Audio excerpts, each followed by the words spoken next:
2030 June మాసంలో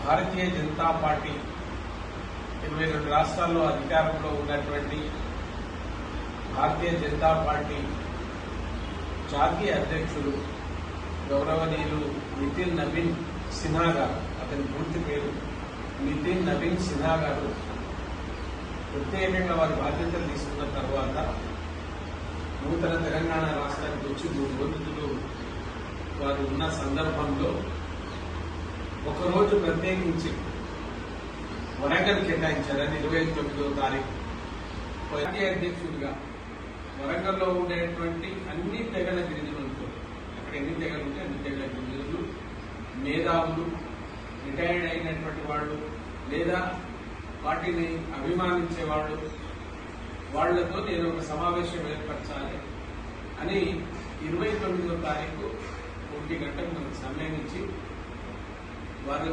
రావడం జరిగింది. వాటి గురించి తెలుసుకొని సాధువులు వచ్చారు. కొంతమంది బంజారా సాధువులు వస్తే వాళ్ళ దీవెనలు తీసుకొని వాళ్ళతో చేసి వాళ్ళతో ఇంటరాక్ట్ అయిన తర్వాత 2.5 గంటలు వెచ్చించేశారు.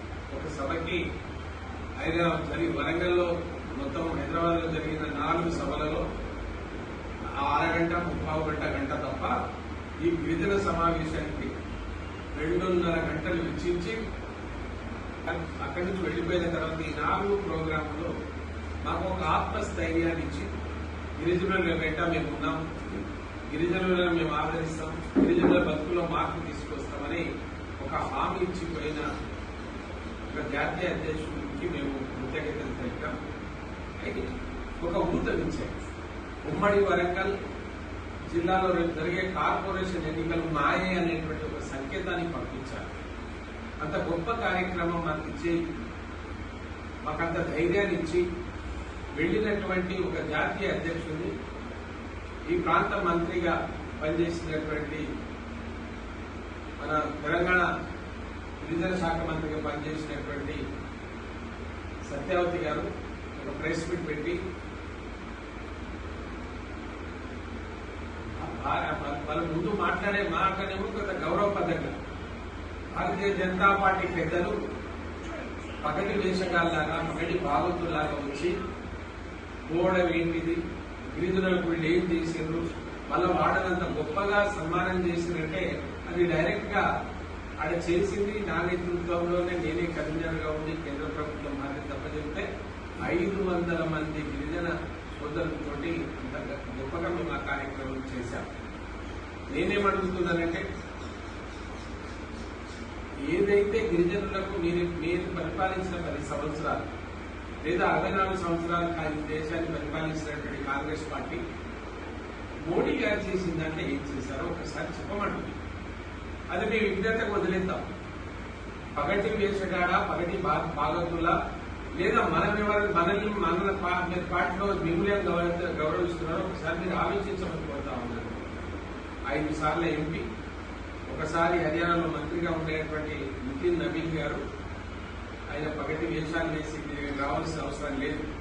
ఈ రాష్ట్రంలో 8 మంది ఎంపీలు, 2 రాజ్యసభ మెంబర్లు, 8 మంది ఎమ్మెల్యేలు, 3 ఎమ్మెల్సీలు గెలిచినటువంటి వాళ్ళు ఉన్న దగ్గరికి ఆయన వస్తే అది భాగవతమవుతున్నారు.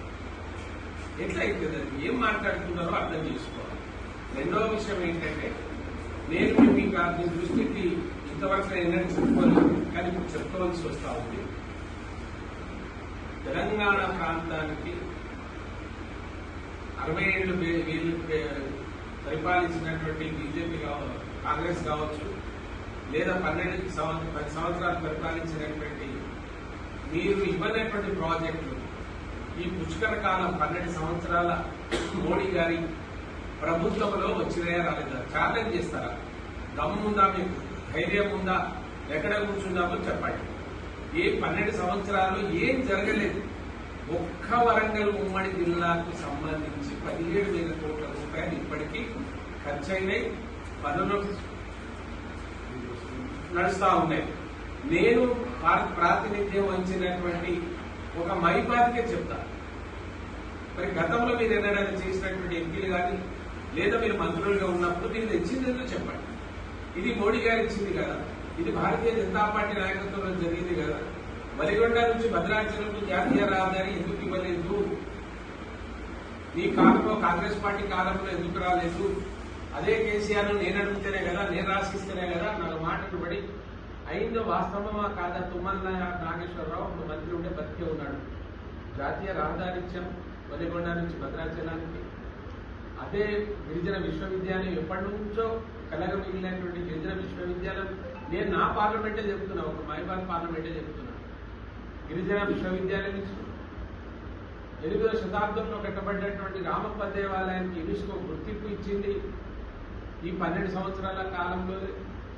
అదేవిధంగా వరంగల్లో కోచ్ ఫ్యాక్టరీ అనే దాన్ని బట్టి దాన్ని తలదన్నేటువంటి రైల్వే మ్యానుఫ్యాక్చరింగ్ యూనిట్ 10 రకాల 47,000 కోట్ల రూపాయలతో ఇప్పుడు పని ప్రారంభమైంది, పని నడుస్తా ఉంది. ఎయిర్పోర్ట్ కి మొత్తం డబ్బులు పెట్టుకుంటాం, మాకు భూమి అంటే ఇంకా ముందు చేసి మీరు అక్కడనే ఆపుతా ఉన్నారు. ఇవి చిన్న ప్రాజెక్టులు కాదు. ఇవన్నీ ఒక ఈ ఉమ్మడి వరంగల్ జిల్లాలో జరిగింది, నా పార్లమెంట్లో జరిగింది. 9 ఏకలవ్య స్కూల్స్ తెచ్చారు. కేంద్రీయ విద్యాలయం ములుగులో మొన్న మళ్ళీ అది శాంక్షన్ చేయించారు. ఏమమ్మా మీ కళ్ళు కనబడే? రేవంత్ రెడ్డికి కళ్ళు కనబడుతులేవా? ఎందుకు నిందిస్తున్నారు మమ్మల్ని? చేసిన పాపం ఏందని మీకొక మా అధ్యక్షులు వస్తే మీరు సహించుకోలేదు, జీర్ణించుకోలేదు. కానీ ఆయన పంపిన గ్యాస్, ఆయన పంపిన ఉప్పుతోనే కదా నీకు పూట గడిచేది. 7,515 కోట్ల రూపాయలతోని 5 సంవత్సరాల సమయం లోపల రైల్వే ప్రాజెక్టు మా సంతకాలు ఉండి ఆ రోజున కష్టపడితే ఇప్పుడు పనులు స్టార్ట్ అయినాయి, భూములు సేకరణ జరిగింది. అది కేవలం గిరిజన ప్రాంతమే. 227 కిలోమీటర్లు సర్కార్ తీసుకుంటే ఏం జరుగుతుందో మీ ప్రాంతం ఇప్పటికే ఇంత చేయగలిగినాం. మీరు రేపు డబుల్ ఇంజన్ సర్కారును మీరు ఆదరించండి. మాకు 22 రాష్ట్రాల్లో ఉన్నాం, ఇది కొత్త రాష్ట్రం, చిన్న రాష్ట్రం. మీరు ఇంకా అభివృద్ధి జరగాలి. మా ప్రభుత్వం మీ దగ్గర లేదని మేమేమో వివక్ష చూపకుండానే ఇన్ని ఇవ్వగలిగినాం. ఒక తెలంగాణ గిరిజన ప్రాంతంలోనే ఇన్నిచ్చినాము, మొత్తం తెలంగాణ లోపల ఎన్నిచ్చినామో మీరు ఒకసారి కళ్ళు తెరవండి అని చక్కగా చెప్పి రేపు రాబోయే వరంగల్ ఎన్నికలు మాయే, హైదరాబాద్ లో జరిగేటువంటి మున్సిపల్ కార్పొరేషన్ ఎన్నికల్లో మేమే గెలుస్తున్నాం. డబ్బు నాయకుడు గిరిజన తెగల్లో లేని సమస్యలు సృష్టిస్తుంది కాంగ్రెస్ పార్టీ, లేని సమస్యలు సృష్టిస్తుంది గిరిజన తెగల మధ్య. గిరిజనుల గురించి మాట్లాడేటప్పుడు గిరిజనుల బిడ్డలుగా న్యాయంగా మాట్లాడండి. ఒక దిక్కేమో లంబోడర్లలో ఎస్టీలో కలిసి 50 సంవత్సరాలు అయిందనేమో స్వర్ణోత్సవం చేస్తున్నారు, సంతోషం. కాంగ్రెస్ పార్టీ కలిపింది, మీరు చేయండి, మాకేం అభ్యంతరం లేదు. కానీ అదే పార్టీలో ఉన్న సీతక్క, అదే పార్టీలో ఉన్నటువంటి స్వయం బాబురావు, అదే పార్టీలో ఉండేటువంటి తల్లా వెంకటరావు సుప్రీంకోర్టు పోయి కేసు పెట్టుకున్నారు. ఇదేం లాజిక్? ఏం మీ పార్టీ ఏం చేస్తుంది? రేవంత్ రెడ్డి గారు మీ పార్టీ ఏం చేస్తుంది?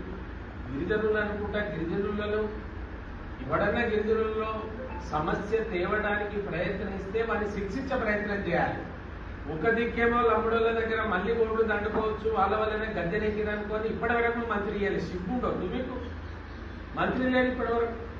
ఇవాళ సరైన ప్రాధాన్యత లేదు గిరిజనులకు. అది ఇవ్వకుండా ఈ తమాషాలు ఏం చేస్తున్నారు మీరు? ఓ దిక్కేమో మాదాడు పంచాయతీ పెట్టాలి, ఓ దిక్కేమో సుప్రీంకోర్టులో కేసు పెట్టాలి. మేము నిజంగా మరి ఎస్టీలమా కాదా అన్న నిర్ధారించు. తెలంగాణలో ప్రభుత్వాలను మా ఎమ్మెల్యేల తలరాత రాసేటువంటి సామాజిక వర్గాన్ని దూషిస్తుంటే కళ్ళు మూసుకొని ఎందుకున్నావు? సభలెక్కేమో వీళ్ళ వంతులనే నేను మంత్రిని అయితే అంటున్నావు. మరి అని ఏమని అంటుందా? అదే ఈ దేశ ప్రధానమంత్రి చెప్పిండు కదా, గిరిజనుల్లో 700 గిరిజన తెగలు ఉన్నాయి. ఒక రకంగా ఏం మాట్లాడతారు? ఇంకా ఆయన పప్పు ఉప్పు అంటారు కదా పెద్ద మనిషి రాహుల్ గాంధీ గారు.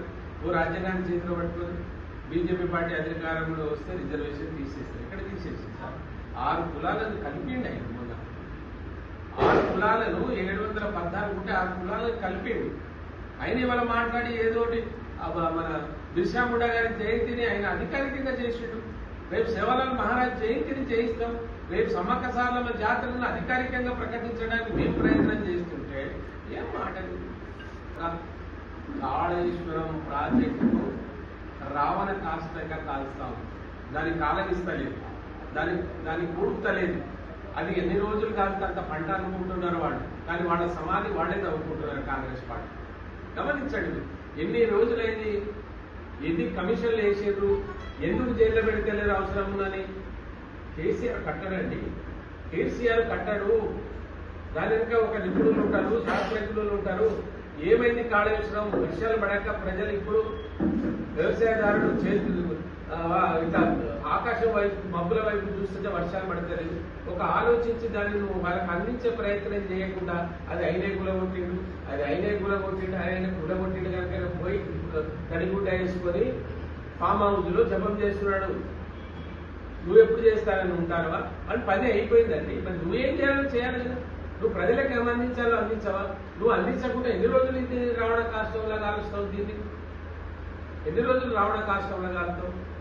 ఒకటి కథ కాంగ్రెస్ పార్టీకి జన్మల మళ్ళీ అధికారంలో వచ్చే పరిస్థితి లేదు. వాళ్ళు ఇచ్చేటటువంటి వాగ్దానాలు కావచ్చు, వాళ్ళు చేసినటువంటి పనులు కావచ్చు, వాళ్ళ ఏదైతే వ్యవహారం ఉందో వాళ్లను సమాధి చేయడానికి రెడీ అయింది.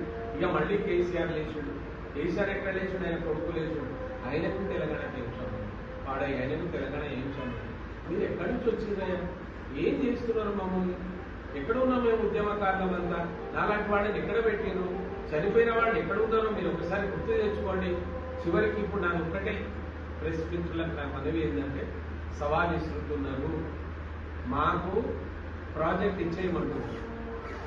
సవాల్ ఇస్తారు కదా, మాకు కాళేశ్వరం ప్రాజెక్టు మళ్ళీ మాకు ఇవ్వండి, మేము కన్నెపల్లి నుంచి 100 క్యూసెక్ల నీళ్లను మేము ప్రజలకు ఇస్తామనేది వాళ్ళొక సవాల్. దాన్ని మీరు అంగీకరిస్తారు కదా. మీరు వస్తే ఇచ్చేస్తామనేది కాంగ్రెస్ పార్టీ కదా. నిజంగా నీకు దీనికి ఉంటే, నిజంగా నీకు ధైర్యం ఉంటే, ఇస్తానని ఉంటే రేపు తీర్మానం చేయి, క్యాబినెట్ లో తీర్మానం చేయి. అసెంబ్లీ అవసరం లేదు, క్యాబినెట్ లో తీర్మానం చేయి. కేసీఆర్ కొడుకో హరీష్ రావు అడ్డగట్టు, వాళ్ళు రేపు మరి 100 రోజులు ఇచ్చేది ఉంటే వాళ్ళు ఏమంటున్నారు? మేము ఇక రాజకీయాల్లో కూడా ఉండమంటున్నారు కదా, ఇచ్చేయి మరి. అని అడిగింది నువ్వే కదా, ఇచ్చేయమని. మీరు అంటున్నారు కదా తప్పు జరగలేదని, మేము ఇచ్చేస్తామని. ఇచ్చేయమని అంటున్నారు వాళ్ళు, ఇచ్చేయమని క్యాబినెట్ తీర్మానం చేసి ఇచ్చేసి నీ తెలివేదో నిరూపించుకో. రేపు చేయకపోతే వాడి ఇప్పటికీ ఆల్రెడీ పొంగి ఉన్నాడు, ఆల్రెడీ ఇప్పుడు శిక్షణలకు ఇస్తున్నాడు కేసీఆర్. రేపు ఇది కూడా అడిగి చేయకపోతే ఇంకా పాతాళానికి పోతాడు. మరి ఆ తెలివి